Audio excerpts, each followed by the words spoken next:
Kastil-kastilnya terdapat sangkar besi, di mana seorang gadis ditempatkan di dalamnya, lalu dicabik-cabik oleh pisau baja yang dapat digerakkan, sementara Elizabeth berdiri di bawahnya menunggu siraman darah hangat.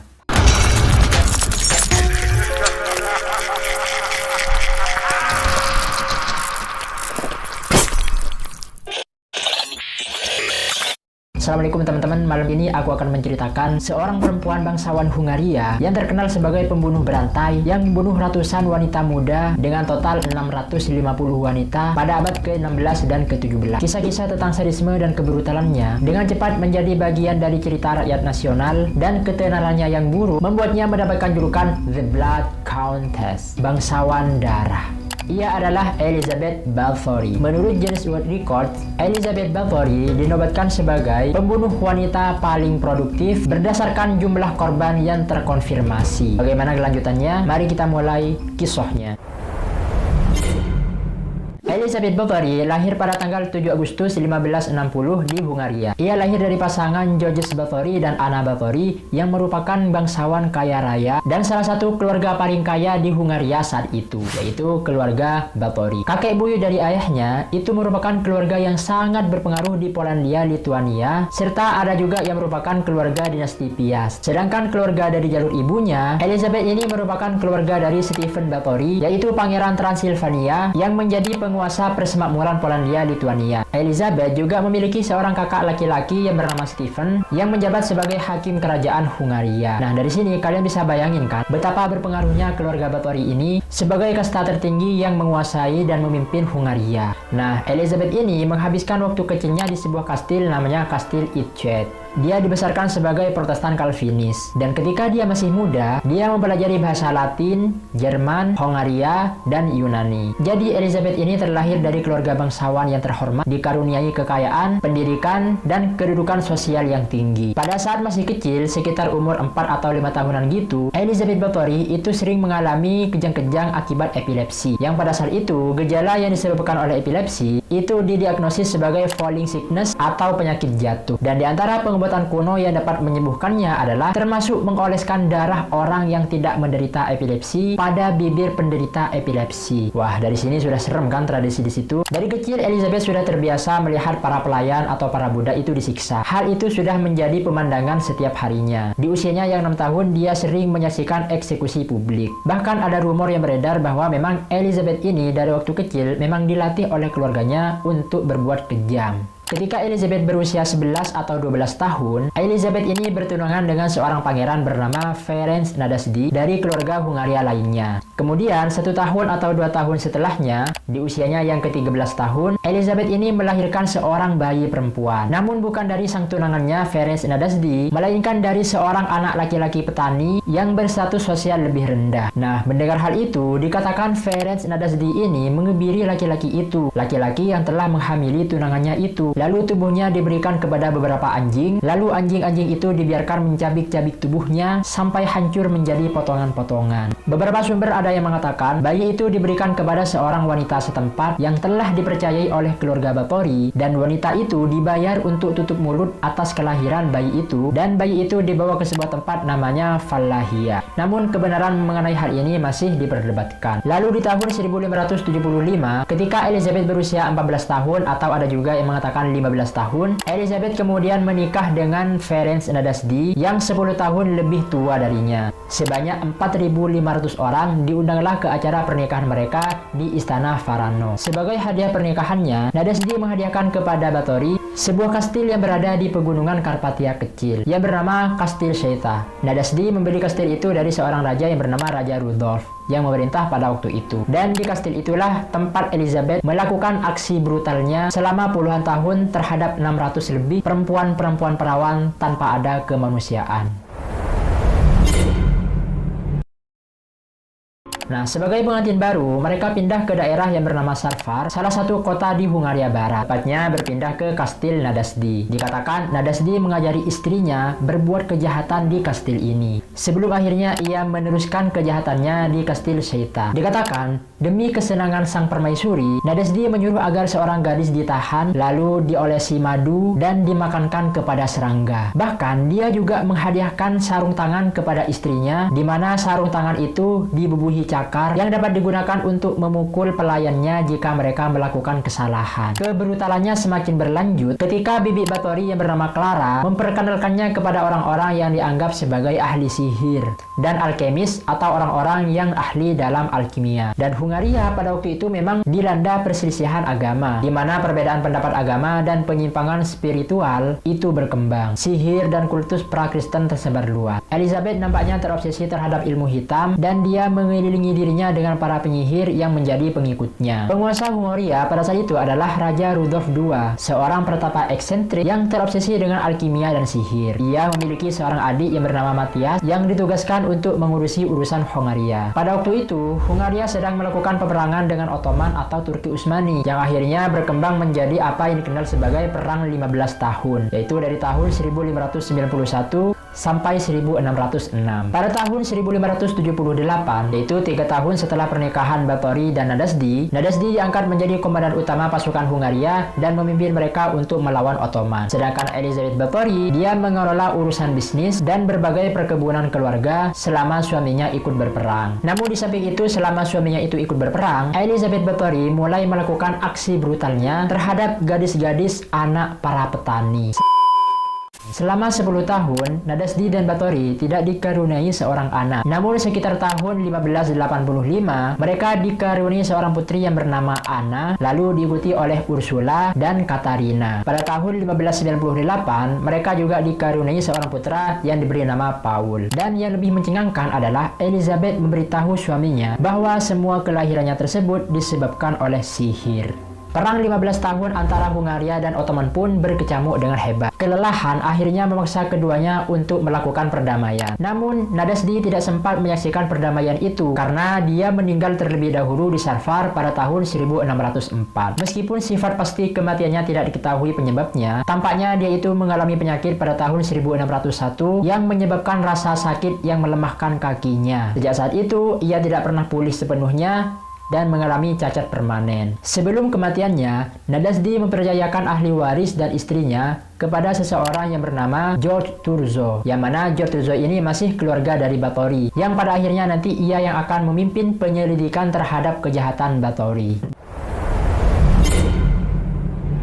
Báthory menghabiskan waktunya di beberapa kastilnya. Kadang dia ke kastilnya yang berada di Hungaria Barat, yaitu Kastil Nadasdi, dan kadang dia berada di kastil yang satunya lagi, yaitu Slovakia Barat, yaitu Kastil Sheita. Dikelilingi oleh para wanita kepercayaannya, ia sangat dekat dengan seorang penyihir dari Sarfar yang bernama Anna Drafulia, yang diduga juga menjadi kekasihnya. Maksudnya gimana? Jadi dikatakan selama suaminya itu pergi berperang, Elizabeth ini suka menjalankan hubungan dengan pria lain atau bahkan dengan sesama perempuan. Ya kalian tahulah jatuhnya apa ya. Yang salah satu perempuan itu adalah Anna Drafulia ini. Nah, suatu hari di kastilnya, ketika salah satu pelayan Elizabeth ini menyisir rambut Elizabeth, rambutnya tidak sengaja tertarik. Karena kecerobohannya, Elizabeth kemudian menempeleng pelayan itu sehingga sebagian darah gadis itu jatuh ke tangan Elizabeth. Ketika pelayan lainnya bergegas untuk menyeka darah itu, kulit Elizabeth tampak lebih putih dari sebelumnya. Anna kemudian meyakinkan Elizabeth bahwa dia akan dapat mempertahankan kecantikannya yang luar biasa jika ia mandi ke dalam darah gadis-gadis perawan muda. Akhirnya, gadis-gadis petani dengan sistematis dikumpulkanlah olehnya. Mereka dipancing ke kastil tersebut dengan tawaran mereka akan mendapatkan pekerjaan sebagai pelayan atau pembantu di kastil. Namun pada kenyataannya mereka justru disiksa dan kemudian dibiarkan mati dalam keadaan kehabisan darah. Di kastil-kastilnya terdapat sangkar besi, di mana seorang gadis ditempatkan di dalamnya, lalu dicabik-cabik oleh pisau baja yang dapat digerakkan, sementara Elizabeth berdiri di bawahnya menunggu siraman darah hangat. Hari berganti hari, puluhan gadis perawan pun dari anak para petani dihabisinya. Desas-desus tentang kehilangan para gadis di daerah Syaita mulai diperbincangkan oleh warga. Namun mereka tidak berani menerobos ke kastil karena status sosial mereka yang rendah, yaitu sebagai petani. Dan katanya memang para petani pada waktu itu tak ubahnya para budak yang mau tidak mau harus menuruti ratunya. Dalam mengubur mayat-mayat para korbannya, Elizabeth memanggil seorang pendeta Lutheran untuk proses pemakamannya. Jadi mereka tidak ditinggalkan begitu saja, melainkan dimakamkan sesuai dengan agama mereka. Awalnya pendeta itu tidak menaruh curiga, dan ketika bertanya kepada Ratu Elizabeth mengenai begitu banyaknya mayat-mayat para gadis, Elizabeth mengatakan bahwa mereka mati karena kecelakaan dalam bekerja. Tapi hal itu terjadi berulang kali sehingga membuat sang pendeta curiga dan tidak mau memakamkan gadis-gadis itu lagi. Akibatnya, mayat-mayat gadis setelah itu dibuang ke persawahan, ke perkebunan, atau dibuang di belakang kastil. Hari berganti hari, bulan berganti bulan, tahun berganti tahun, penyiksaan Elizabeth semakin brutal dan korban menjadi semakin banyak. Desas-desus karena kehilangan para gadis semakin menyebar di desa itu, dan banyak para petani tidak mau lagi mengirimkan anaknya untuk bekerja menjadi pelayan di kastil Elizabeth Bathory. Dan banyak dari mereka sudah melaporkan nih kepada raja, namun tidak dapat begitu menarik perhatian karena status mereka berada di kalangan bawah. Hingga pada tanggal yang tidak diketahui, Anna Darvulia pun meninggal. Lantas Bathory pun menggantikannya dengan orang kepercayaan baru. Ia memilih seorang penyihir bernama Elsie Marjorova yang merupakan seorang janda dari kalangan petani. Pada suatu hari, Bathory ini sudah mulai ragu tentang ritual pemandian darahnya karena usianya semakin lanjut dan seakan-akan darah para perawan tidak manjur lagi. Lalu Marjorova menyarankan agar obatnya adalah mengganti gadis-gadis petani dengan perawan dari kelas sosial yang lebih tinggi. Akhirnya, demi menjaga kecantikannya, demi agar dia terlihat lebih muda, Elizabeth Bathory mengiyakan saran dari penyihir barunya itu, yang pada akhirnya kejahatannya itu menjadi bumerang yang mengungkap kejahatannya sendiri.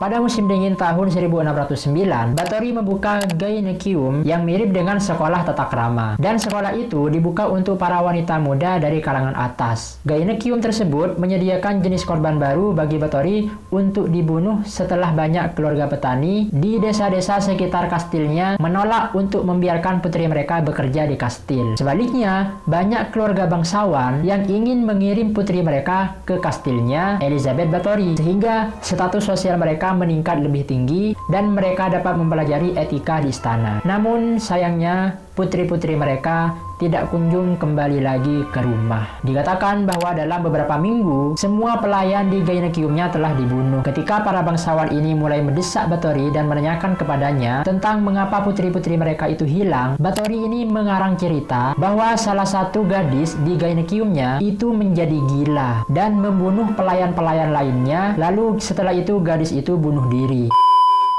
Pada Januari 1608, Parlemen Hongaria yang dipimpin oleh tokoh-tokoh Protestan terkemuka seperti kerabatnya Bathory yaitu George Thurzo, mereka memilih Matthias sebagai Raja Hongaria yang baru. Pada tanggal 25 Januari, Rudolf turun tahta dan digantikan oleh adiknya Matthias II. Pada tanggal 16 November 1608, Matthias dinobatkan menjadi raja dan Thurzo diangkat menjadi wakil kerajaan Hongaria. Pada saat itu, puluhan pengaduan dari kalangan bangsawan Hongaria mulai membanjiri pengadilan raja. Mereka menuduh Bathory menyiksa dan membunuh gadis-gadis anak bangsawan. Makanya macam-macam sama anak bangsawan sih, yang tentunya tidak sama dengan anak-anak para petani. Pasti orang tua mereka tidak akan tinggal diam dan mereka berani mengadu kepada raja akibat perbuatan kejam Elizabeth ini. Dikatakan pada saat itu, salah satu korban Bathory itu berhasil kabur, melarikan diri dari kastil Syaita, lalu pergi ke desa terdekat dan memberitahu penduduk setempat tentang kekejaman yang terjadi di kastil Syaita. Dan dikatakan juga bahwa gadis itu kakinya tertusuk pisau. Pada tahun 1610, Raja Matthias II menugaskan George Thurzo untuk menyelidiki kasus ini. Thurzo kemudian menyuruh dua notarisnya untuk mengumpulkan bukti. Pada bulan Oktober 1610, mereka telah mengumpulkan 52 pernyataan saksi dan pada tahun 1611, jumlah tersebut telah meningkat menjadi 300 saksi. Lebih dari 300 saksi memberikan kesaksian melawan Elizabeth Bathory. Para saksi melaporkan bahwa para korban mengalami pemukulan hebat, luka bakar, mutilasi pada tangan, kedinginan, atau kelaparan hingga tewas. Konon juga dikatakan selain mandi air darah, Bathory juga gemar meminum darah gadis perawan karena dia itu percaya bahwa hal itu dapat menjaga kecantikannya dan menjaga keremajaan kulitnya. Menurut salah satu kaki tangannya yang bernama Dorcas Sentes, Bathory akan menusukkan jarum ke dalam jari-jari korbannya. Jika gadis itu berani mencabut jarumnya, Bathory kemudian akan memotong jari tersebut dengan pisau. Selama persidangan banyak dikatakan kekejaman terjadi di kastil Bathory. Kekejaman ini biasanya meliputi pemukulan hebat dengan pentungan, jarum ditusukkan ke bibir, lengan, bahu, dan kuku, daging dipotong dari pantat dan di antara bahu lalu dipanggang, besi panas digunakan untuk membakar lengan dan perut korban, pisau ditusukkan ke lengan dan kaki, jari dipotong dengan gunting dan alat pemotong, dan gadis-gadis dipaksa berdiri telanjang di tengah dinginnya musim dingin, lalu disiram air sampai mereka membeku lalu mati. Namun Elizabeth Bathory menyangkal tuduhannya itu dan mengaku dirinya tidak bersalah. Pada malam tahun baru 1610, Thurzo pergi ke kastil Seita dan menangkap Bathory bersama dengan 4 pelayannya yang dituduh sebagai kaki tangannya, yaitu Dorothea Sentes, Ilona Yo, Katarina Benitska, dan Janos Wivari. Kunjungannya yang tidak diumumkan itu menemukan seorang gadis yang telah mati dan seorang gadis yang menjadi mangsa yang masih hidup di kastil. Setelah penangkapan Bathory ini, dilaksanakanlah 2 persidangan. Sidang pertama diadakan pada tanggal 2 Januari 1611 dan sidang yang kedua dilaksanakan pada tanggal 7 Januari 1611. Dalam persidangan pertama, 17 saksi bersaksi, termasuk 4 pelayan yang telah ditangkap tadi yang juga merupakan tersangka. Namun keempat pelayan ini mau memberikan saksi setelah mereka disiksa terlebih dahulu. Pada persidangan kedua, seorang pelayan wanita menunjukkan daftar 650 nama-nama korban yang ditulis oleh tangan Elizabeth Bathory. Para tersangka ini mengaku dan mengatakan bahwa mereka melakukan kekerasan atas perintah Elizabeth Bathory. Setelah persidangan, akhirnya mereka dieksekusi. Ilona Yo dan Dorothea Sentes jari-jarinya dicabut dengan sepasang penjepit panas. Lalu kemudian mereka dibakar hidup-hidup. Sedangkan Janos Wivari, karena usianya yang masih muda dan banyak keyakinan bahwa ia kurang bersalah, dia dieksekusi dengan metode yang tidak menyakitkan, yaitu dengan pemenggalan kepala. Lalu setelah itu tubuhnya dibakar, ditumpukan kayu bakar, tempat pembakaran yang sama dengan Ilona Yo dan Dorothea Sentes. Pelayan lainnya yang bernama Erzy Majorova, kalian masih ingat penyihir barunya Elizabeth Bathory? Awalnya dia itu lolos dari penangkapan, namun akhirnya dia berhasil ditangkap lalu dibakar hidup-hidup. Sedangkan Katarina Benitska menerima hukuman seumur hidup setelah bukti menunjukkan bahwa dia pernah dilecehkan oleh orang lain. Adapun Elizabeth Bathory tidak pernah diadili atas kejahatannya, tetapi ia dijatuhi hukuman abadi seumur hidup di dalam kamarnya, di mana pintu dan jendelanya itu disegel, hanya menyisakan lubang kecil sebagai tempat keluar masuknya makanan dan sebagai sarana komunikasi. Pada malam tanggal 20 Agustus 1614, Bathory mengeluh kepada pengawalnya bahwa tangannya itu kedinginan. Lalu pengawalnya menjawab, "Tidak apa-apa nyonya, berbaringlah saja." Ia pun kemudian tidur dan ditemukan meninggal keesokan harinya. Ia dimakamkan di gereja Seita pada tanggal 25 November 1614, tetapi menurut beberapa sumber, karena keributan penduduk desa atas pemakaman ratu ini di pemakaman mereka, jenazahnya akhirnya dipindahkan ke rumah kelahirannya di Itchet, di mana ia dimakamkan di dalam ruang bawah tanah keluarga Bathory. Lokasi jenazahnya saat ini tidak diketahui ada di mana, tapi yang jelas gereja Seita dan kastil Seita tidak memiliki tanda-tanda adanya kemungkinan dia dimakamkan di sana. Itulah kisah Elizabeth Bathory, pembunuh berantai wanita paling kejam di dunia. Beberapa sejarawan berpendapat bahwa Elizabeth Bathory sebenarnya tidak sekejam itu. Ia adalah korban dari sebuah konspirasi. Profesor asal Hungaria bernama Laszlo Nagy mengklaim bahwa tuduhan dan proses hukum terhadap Elizabeth Bathory bermotivasi politik karena kekayaannya dan kepemilikan lahan yang luas di Hungaria. Ada kemungkinan bahwa kekayaan dan kekuasaan Elizabeth Bathory membuatnya dianggap sebagai ancaman bagi para pemimpin Hungaria yang politiknya pada waktu itu dipenuhi dengan persaingan besar. Dan bukan hal yang aneh untuk menuduh seorang janda kaya raya melakukan pembunuhan sihir atau pelanggaran seksual untuk merebut tanah miliknya. Gimana menurut pendapat kalian? Aku ingin mendengar pendapat kalian. Cukup sampai di sini video kali ini. Jika kalian ingin request sesuatu untuk ide-ide konten lainnya, kontak aku di sini. Assalamualaikum warahmatullahi wabarakatuh.